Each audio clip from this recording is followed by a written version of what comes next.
Welcome to Shukla study point. आप सभी का स्वागत है आपके अपने YouTube channel Shukla study point में। मैं शिवम शुक्ला आप सभी दोस्तों का हार्दिक स्वागत करता हूं।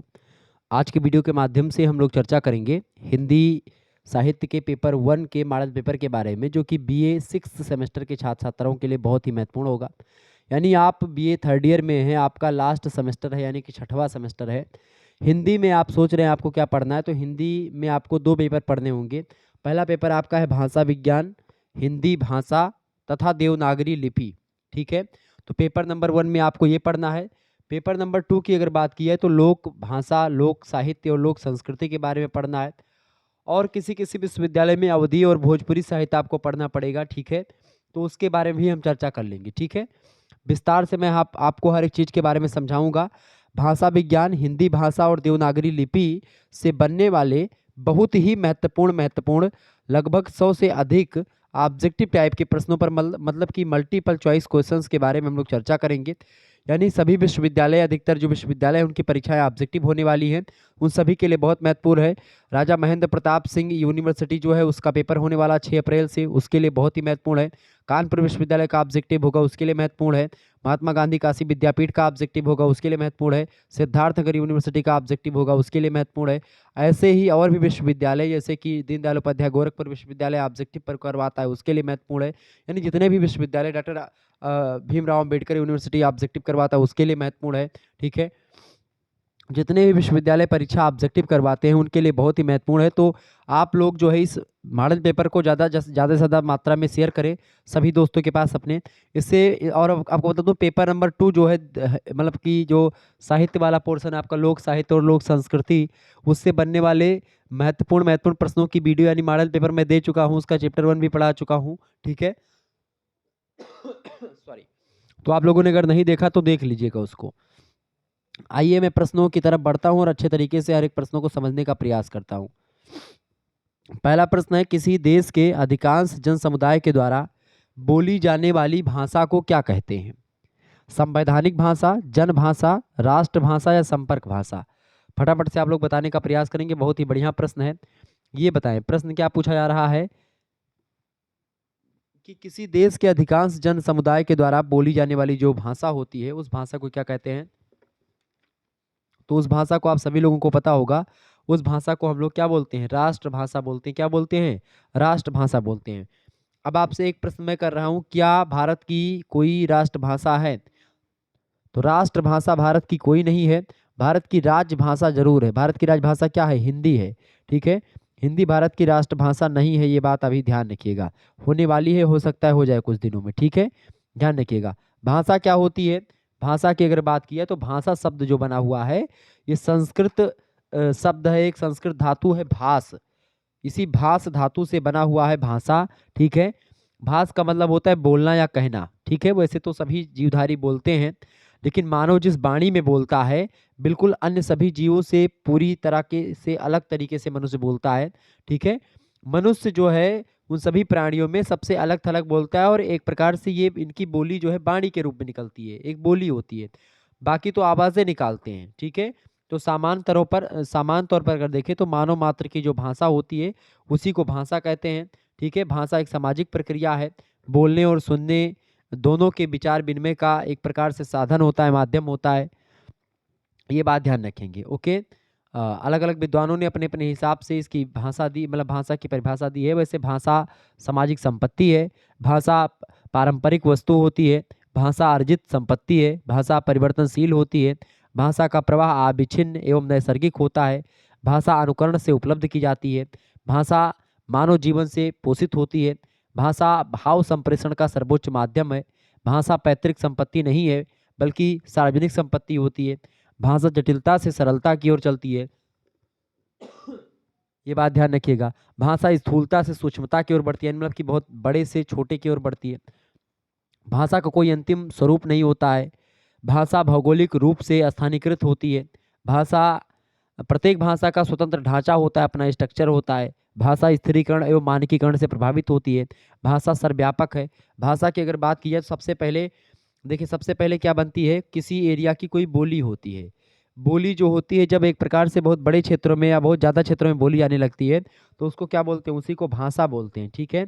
और भाषा एक प्रकार से जब साहित्यिक रूप धारण करती है या एक प्रकार से अच्छे तरीके से बहुत ज़्यादा धरातल पर फैल जाती है तो उसी भाषा को एक प्रकार से जो है मानक भाषा कहा जाता है। ठीक है, मानक भाषा। ठीक है, ध्यान रखिएगा इस बात को। लिपि किसे कहते हैं? लिपि माने होता है लिखने की कला, यानी कि लिपि यानी कि आपनी जो देव लिपि है कौन सी है, मतलब हिंदी की लिपि है देवनागरी लिपि। ठीक है, ध्यान रखिएगा। तो लिपि जो है वो लिखने, जैसे कि मान लेते हैं मैंने लिखा, जैसे यहाँ पर लिखा राम, तो ये राम लिखा है रोमन लिपि में। ठीक है, और ये राम मैंने लिख दिया। ठीक है, क्या राम लिख दिया मैंने, ये राम मैंने लिख दिया। ये राम किस में लिखा हुआ है, ये देवनागरी में लिखा हुआ है। ठीक है, तो ये रोमन में लिखा है, ये देवनागरी लिपि में लिखा है, लेकिन लिपि इसकी अलग है, इसकी भी लिपि अलग है, ध्यान रखिएगा। तो लिपि किसे कहते हैं? बोलने की तरकीब को नहीं, अंकित करने को नहीं, लिखित ध्वनि संकेतों को, बिल्कुल लिखित ध्वनि संकेतों को। चूंकि भाषा मतलब जो वर्ण होते हैं वो लिखित मतलब ध्वन्यात्मक होते हैं, उन्हीं ध्वनियों को लिखने की जो कला होती है उसी को लिपि कहते हैं। ठीक है, तो लिखित ध्वनि संकेतों को लिपि कहते हैं। अगला प्रश्न, मैक्स मूलर ने इंडो जर्मनिक नाम किस भाषा परिवार को दिया? इंडो जर्मनिक नाम जो है ये किस भाषा परिवार को दिया था मैक्स मूलर महोदय ने? तो भारोपीय भाषा परिवार को दिया था। भारोपीय भाषा की अगर बात की तो दुनिया की सबसे बड़ी भाषा परिवार जो है यही है आपका भारोपीय भाषा परिवार। इसमें अंग्रेजी, हिंदी ये सब शामिल है। अगला प्रश्न, गुजराती भाषा का विकास किस अपभ्रंश से हुआ है? बताएं। गुजराती भाषा का विकास जो हुआ है किस अपभ्रंश से हुआ है? तो गुजराती भाषा का विकास हुआ है सौरसेनी अपभ्रंश से। सौरसेनी अपभ्रंश का एक नया नाम है नागर अपभ्रंश, इसको भी कहते हैं। क्या कहते हैं? नागर अपभ्रंश। तो गुजराती भाषा का विकास नागर अपभ्रंश या सौरसेनी अपभ्रंश से हुआ है, ये बात ध्यान रखेंगे। मागधी भाषा की अगर बात की जाए तो मागधी अपभ्रंश जो है, मागधी अपभ्रंश से किस भाषा का हुआ है? बिहारी हिंदी की उत्पत्ति मागधी अपभ्रंश से हुई है, बिहारी हिंदी।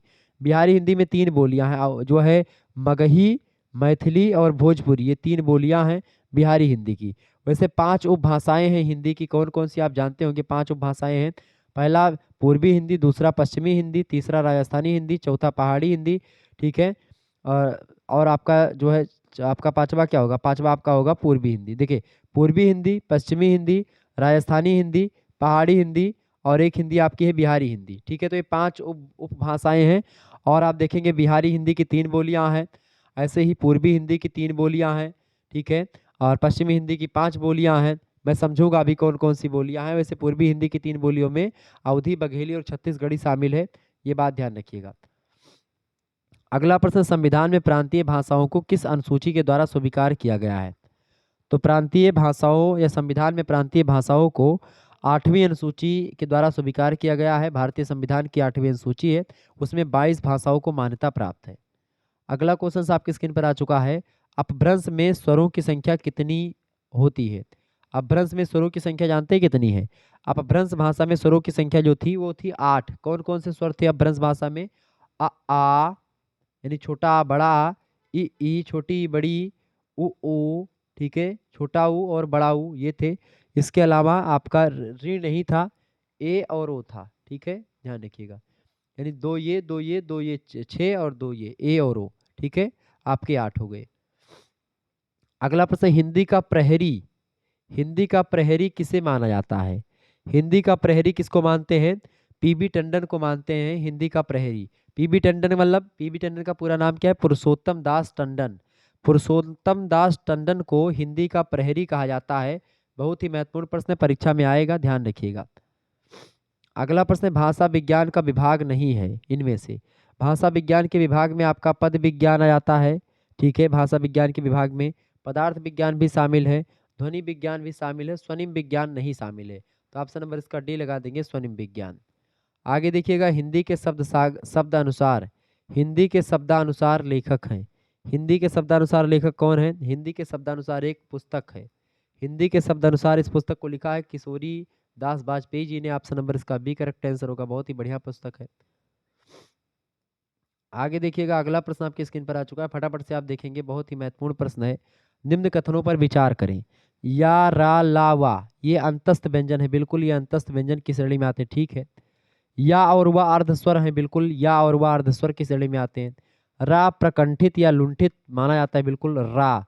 रा जो है ये प्रकंठित या लुंठित व्यंजन माना जाता है, बिल्कुल ठीक है। यानी कि ये तीनों सही है, तो सभी सही। ऑप्शन नंबर इसके बी में दिया है, करेक्ट आंसर हो जाएगा बी ऑप्शन।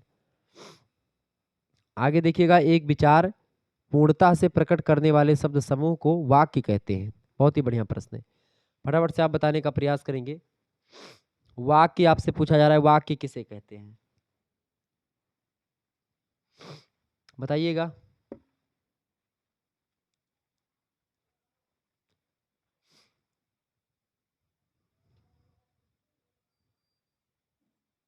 एक विचार पूर्णता, प्रश्न क्या पूछा गया है, एक विचार पूर्णतः से प्रकट करने वाले शब्द समूह को वाक्य कहते हैं। वाक्य की ये परिभाषा किसने दी है, तो वाक्य की ये परिभाषा किसने दी है, फटाफट से आप बताने का प्रयास करेंगे।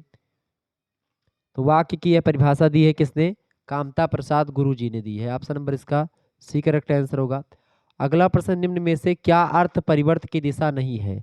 अर्थ परिवर्त की दिशा इनमें से क्या नहीं है, देखिए अर्थ विस्तार, अर्थ संकोच और अर्थादेश, ये तीनों जो है अर्थ परिवर्त की दिशा में शामिल है, जबकि अर्थ संदेश कोई ये नहीं है। Option number C correct answer होगा। अगला प्रश्न, मंदिर शब्द निम्न में से किसका उदाहरण है। मंदिर शब्द की बात की तो मंदिर शब्द का पहले मंदिर शब्द को देवालय कहते थे, और मंदिर शब्द को अश्वशाला के लिए भी प्रयोग में मंदिर शब्द का प्रयोग किया जाने लगा है। तो मंदिर शब्द उदाहरण की बात करें तो ये अर्थोपकर्ष का उदाहरण है मंदिर शब्द। Option number C correct answer होगा। हिरण शब्द किसका उदाहरण है भैया, हिरण शब्द जो है ये अर्थ संकोच का उदाहरण है। ऑप्शन नंबर इसका ए करेक्ट आंसर हो जाएगा, ठीक है। अगला क्वेश्चन है, आई स्केच ऑफ हिंदी लिटरेचर 1917 ईस्वी में इस पुस्तक का प्रकाशन हुआ, इसको किसने लिखा। इस पुस्तक को लिखा है एडविन ग्रीव्स ने। किसने लिखा है, एडविन ग्रीव्स ने इस पुस्तक को लिखा है। ये पादरी थे एडविन ग्रीव्स, उन्होंने इस पुस्तक को लिखा है। 1854 में इनका जन्म होता है, ठीक है, और 1941 में इनका देहांत हो जाता है, ठीक है, एडविन ग्रीव्स का। इन्होंने आई स्केच ऑफ लिटरेचर पुस्तक को लिखा, बड़ी फेमस पुस्तक है, बहुत ही इंपॉर्टेंट है, परीक्षा में आते हैं। अगला प्रश्न, हिंदी साहित्य 20वीं शताब्दी एक पुस्तक का नाम है, किसने लिखा है। हिंदी साहित्य 20वीं शताब्दी, इस पुस्तक का प्रकाशन हुआ है 1942 में, ठीक है। हिंदी साहित्य 20वीं शताब्दी, इस पुस्तक का प्रकाशन हुआ 1942 में। इसको लिखा है नंद दुलारे वाजपेयी जी ने। ऑप्शन नंबर इसका ए करेक्ट आंसर हो जाएगा। नेक्स्ट प्रश्न है, चक्र का चक्का होना, चक्र का चक्का हो जाना किस ध्वनि प्रवृत्ति का उदाहरण है। किस ध्वनि प्रवृत्ति का उदाहरण है भैया, फटाफट से आप बताने का प्रयास करेंगे, इंपॉर्टेंट प्रश्न है, बताइएगा। चक्र का चक्का हो जाना किस ध्वनि प्रवृत्ति का उदाहरण है, तो इस समीकरण ध्वनि प्रवृत्ति का उदाहरण है। ऑप्शन नंबर इसका ए करेक्ट आंसर होगा। भाषा में परिवर्तन किस स्तर में नहीं होता। भाषा में परिवर्तन जो होता है, आप ध्वनि परिवर्तन करेंगे तो भी भाषा में परिवर्तन होगा, रूप परिवर्तन में भी भाषा में परिवर्तन होगा, वाक्य रचना परिवर्तन में भी भाषा में परिवर्तन होगा। जबकि अगर आप लिपि परिवर्तन करेंगे तो भाषा में कोई परिवर्तन नहीं होगा। ऑप्शन नंबर इसका सी करेक्ट आंसर होगा, ठीक है। आगे बढ़ते हैं अगले प्रश्न की ओर। अगला प्रश्न है, ध्वनियों का भावों और विचारों का संबंध होता है। ध्वनियों का भावों और विचारों का संबंध क्या होता है, यादृच्छिक संबंध होता है, सी ऑप्शन। अगला प्रश्न है, डॉक्टर भोलानाथ तिवारी ने किसे स्वरों में स्थान नहीं देते, तो वो री को जो है ये स्वरों में स्थान नहीं देते, बाकी ओ और ए इन तीनों को देते हैं, और भी चीजों को देते हैं, री को नहीं देते। अगला क्वेश्चन है, किन ध्वनियों का उच्चारण, पता है, किन ध्वनियों का उच्चारण बिना स्वरों के नहीं किया जा सकता। तो भाई व्यंजन ध्वनियों का उच्चारण आप बिना स्वरों के नहीं कर सकते हैं। ऑप्शन नंबर इसका डी करेक्ट आंसर हो जाएगा। बहुत ही बढ़िया प्रश्न, परीक्षा में आएगा। आगे देखेंगे, अगला प्रश्न आ चुका है, परीक्षा की दृष्टि से इंपॉर्टेंट है। प्रश्न है, वाक्य के उस भाग को जिसमें एक से अधिक पद परस्पर संबंध होकर के अर्थ तो देते हैं किंतु पूरा अर्थ नहीं देते, उन्हें क्या कहा जाता है। उनको क्या बोलते हैं भैया, फटाफट से आप बताने का प्रयास करेंगे। उन्हीं को क्या बोलते हैं, उनको बोलते हैं पदबंध या वाक्यांश। क्या बोलते हैं, पदबंध या वाक्यांश बोलते हैं, वाक्य का एक अंश, ठीक है। ये बात ध्यान रखिएगा, बढ़िया प्रश्न है आपकी परीक्षा की दृष्टि से, ओके। आगे बढ़ा जाए,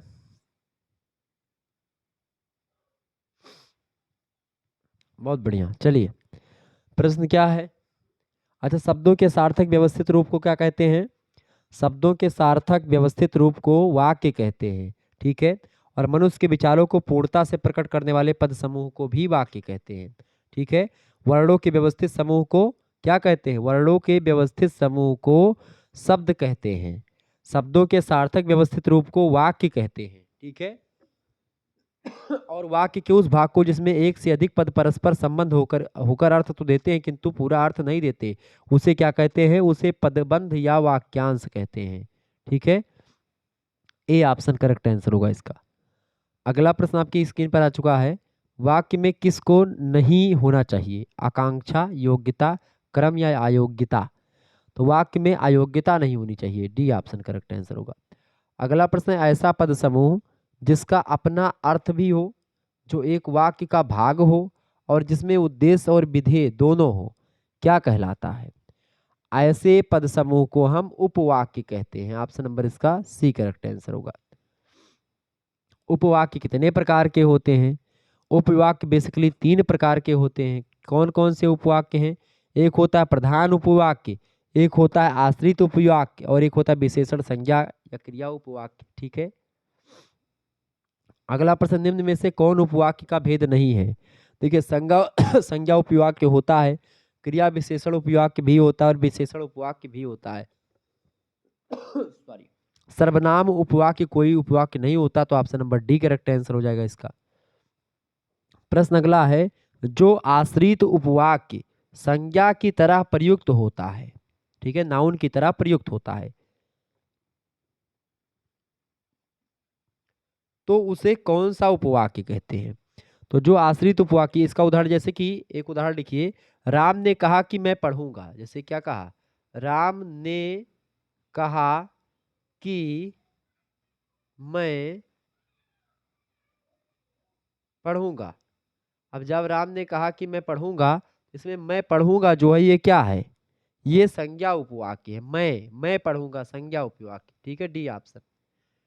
अगला प्रश्न, जो आश्रित उपवाक्य विशेषण की तरह प्रयुक्त होते हैं, उसे क्या कहते हैं? उसे कौन सा उपवाक्य कहते हैं? उसे विशेषण उपवाक्य कहते हैं। ऑप्शन नंबर इसका बी करेक्ट आंसर हो जाएगा। जैसे क्योंकि, यदि, ये सब आ जाए, ठीक है, जिसे। अगला प्रश्न, जो आश्रित उपवाक्य क्रिया विशेषण की तरह प्रयुक्त होते हैं, उसमें कौन उपवाक्य होता है?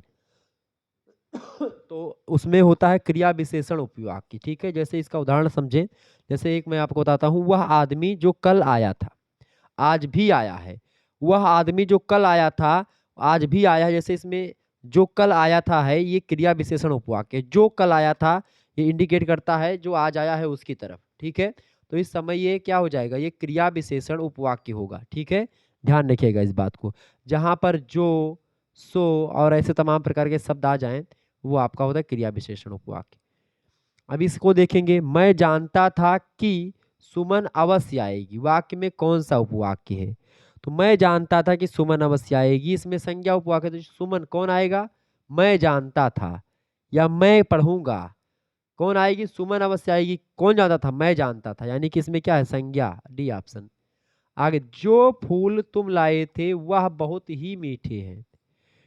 जो फूल तुम लाए थे वह बहुत ही मीठे हैं, वाक्य में कौन सा उपवाक्य है? या जो फल तुम लाए थे वो बहुत ही मीठे हैं, ये वाक्य में क्या विशेषण उपवाक्य है? यहाँ पर जो वगैरह है, ठीक है, जो, जिसे, यदि, क्योंकि, ये सब आ जाए। रचना या बनावट की दृष्टि से वाक्य कितने प्रकार होते हैं वाक्य के? तो रचना और बनावट की दृष्टि से वाक्य के 3 प्रकार होते हैं। कौन कौन से? पहला होता है सरल या साधारण वाक्य, ठीक है। दूसरा होता है आपका मिश्रित वाक्य और तीसरा होता है आपका संयुक्त वाक्य।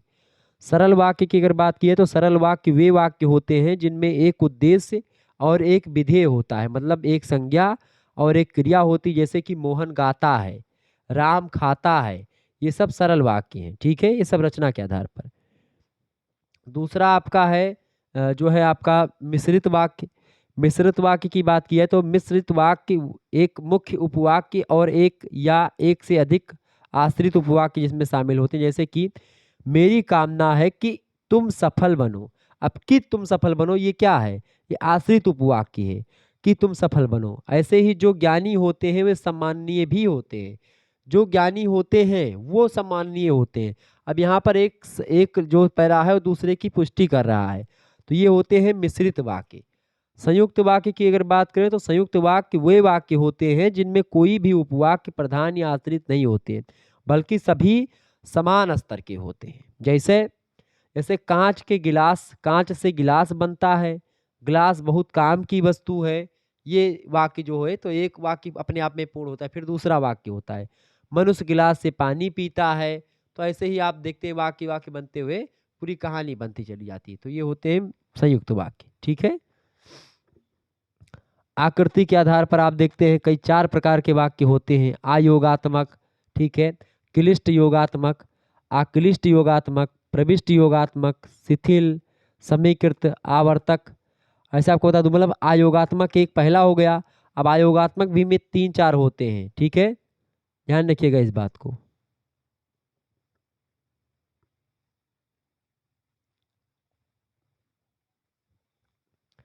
आगे बढ़ते हैं अगले प्रश्न की ओर। जब मैं पढ़ाऊंगा तो आपको विस्तार से समझाते रहूंगा।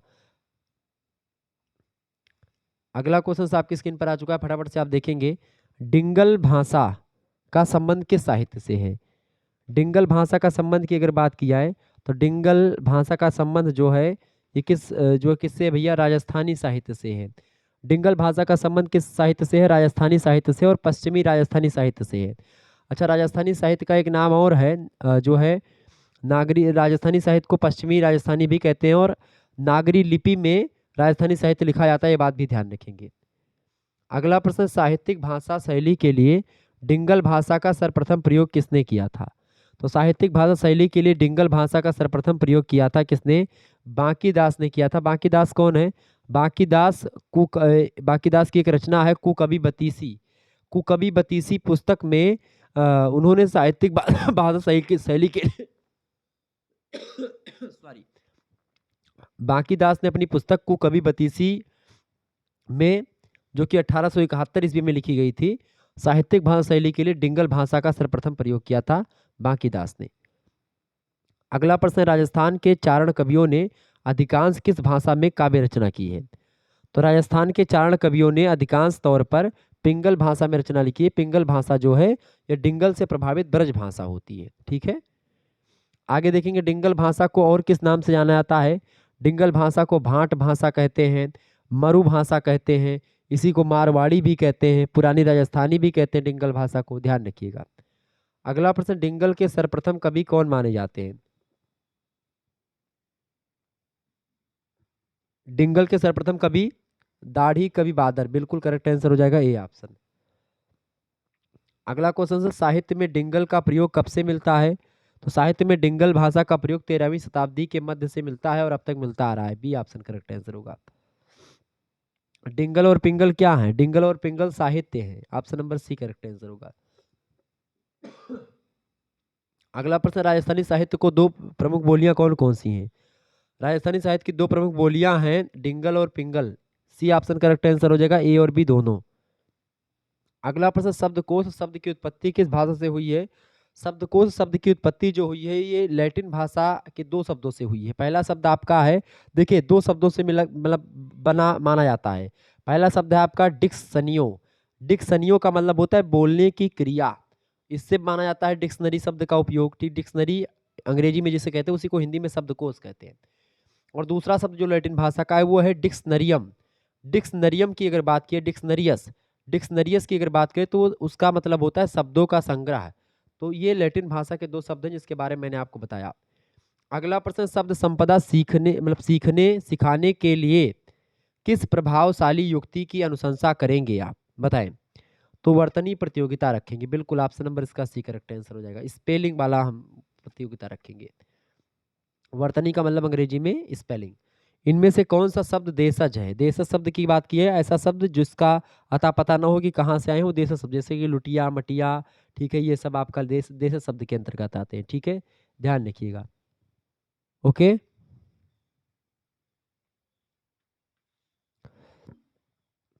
आगे इनमें से तो इनमें से कौन देशज शब्द है भैया? देखिए पगड़ी देशज शब्द है। ठीक है, अगला क्वेश्चन है, इनमें से कौन सा शब्द तत्सम नहीं है? तत्सम का मतलब होता है तत्सम, यानी ऐसे शब्द जो कि संस्कृत के समान है और हिंदी में प्रयोग कर लिए गए वो तत्सम होते हैं।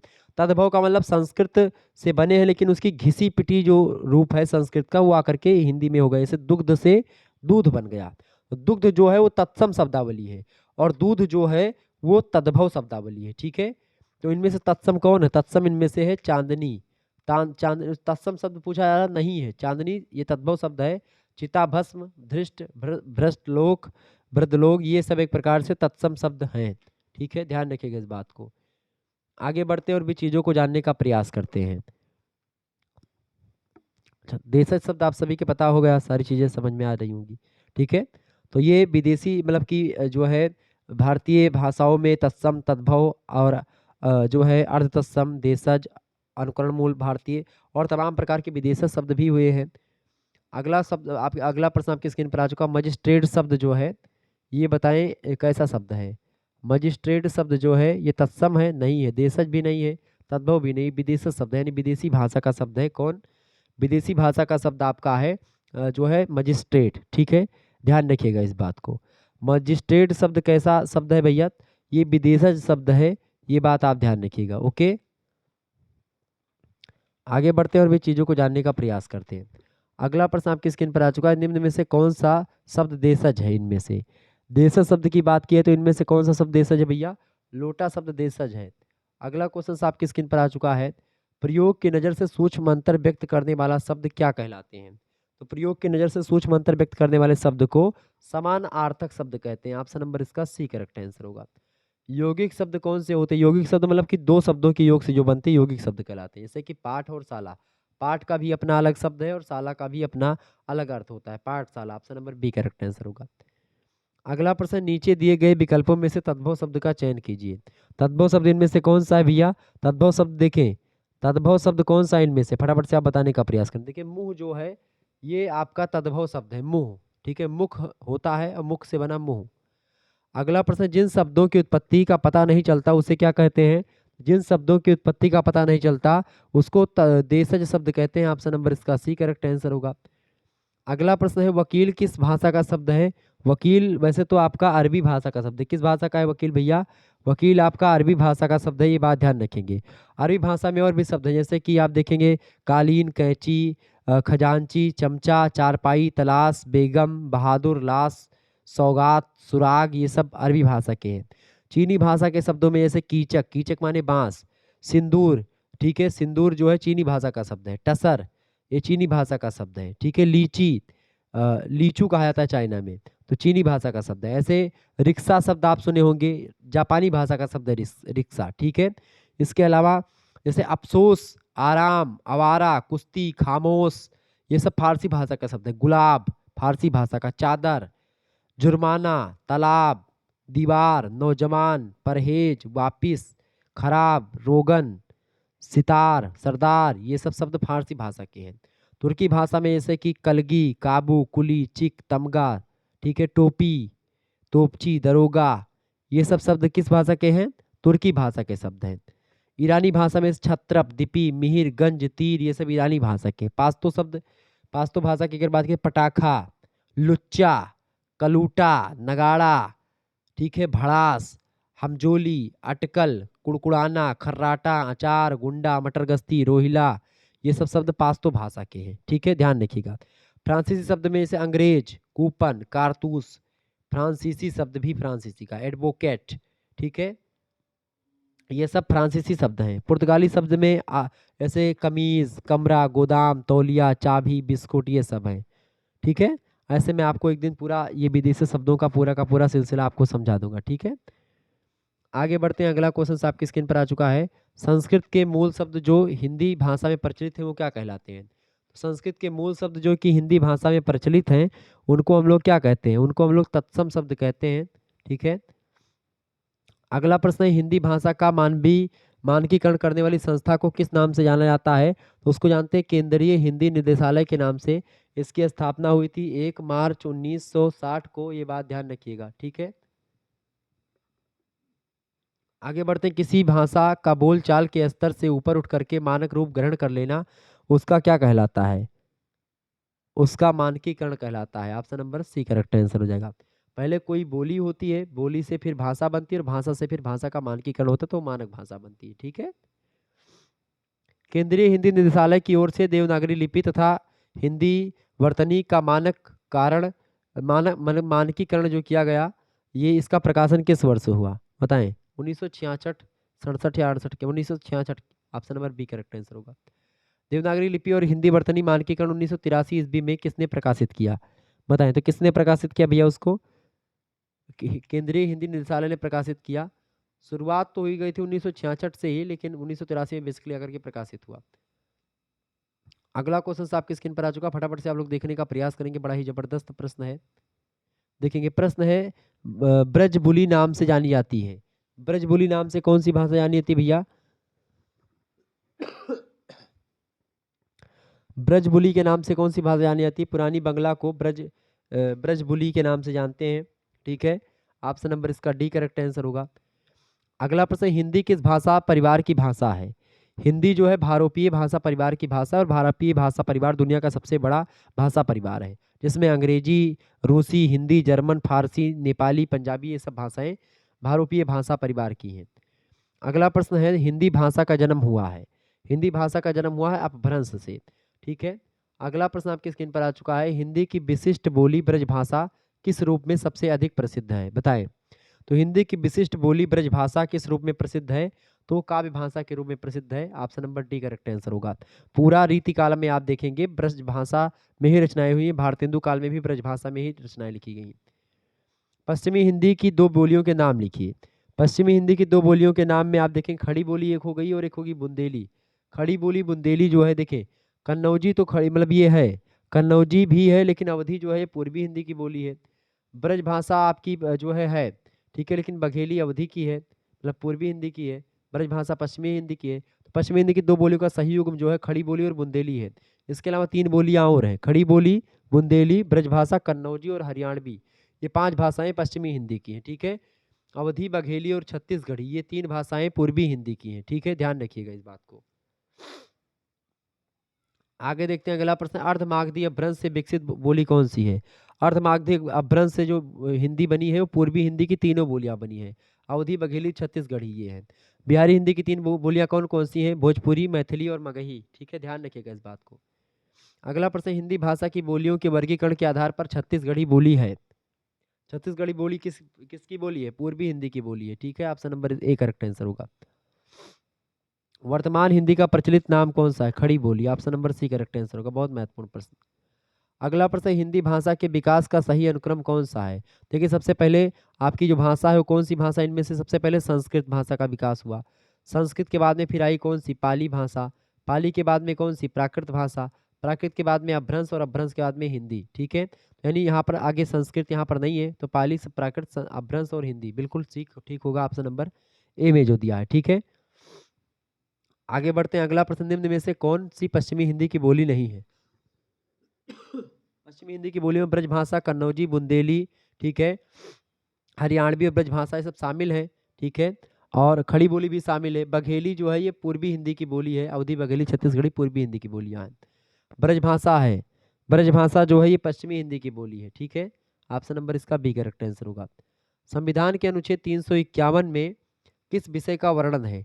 संविधान के अनुच्छेद 351 में हिंदी के विकास के लिए निर्देश दिया गया, हिंदी का प्रचार प्रसार करने के लिए।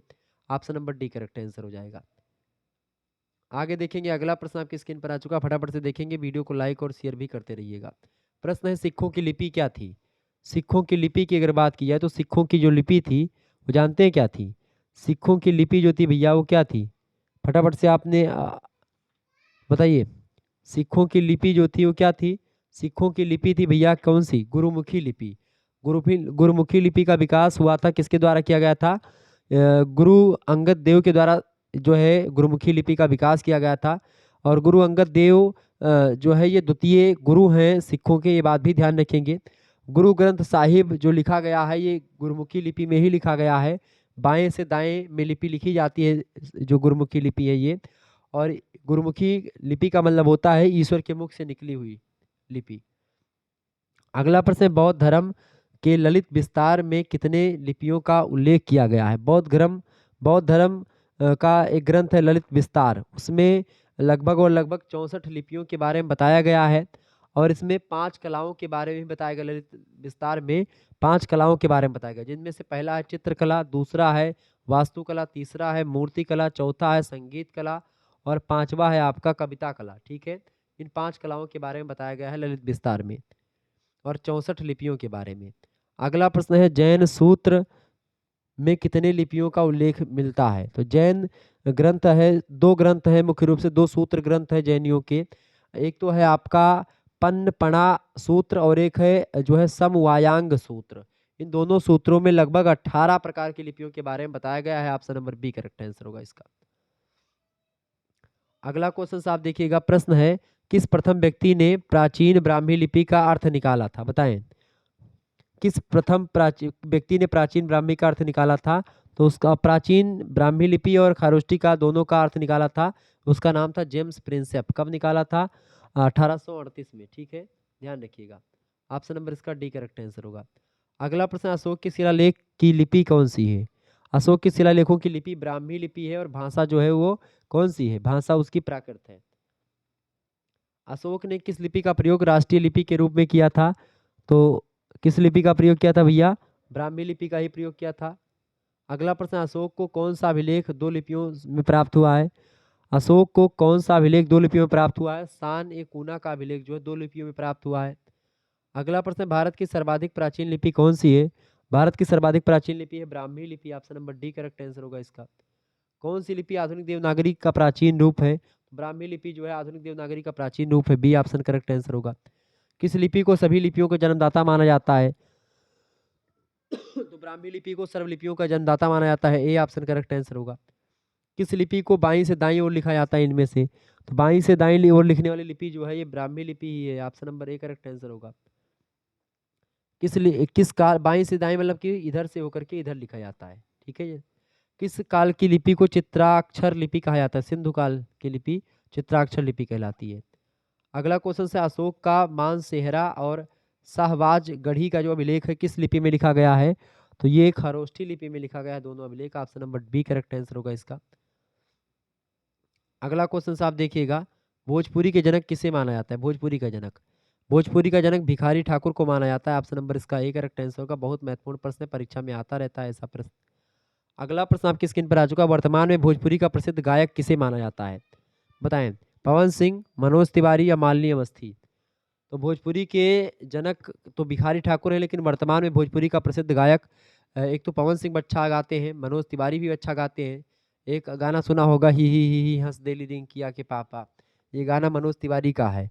पवन सिंह का लाली पाप गाना बड़ा फेमस हुआ है, पूरे संसार में बजा।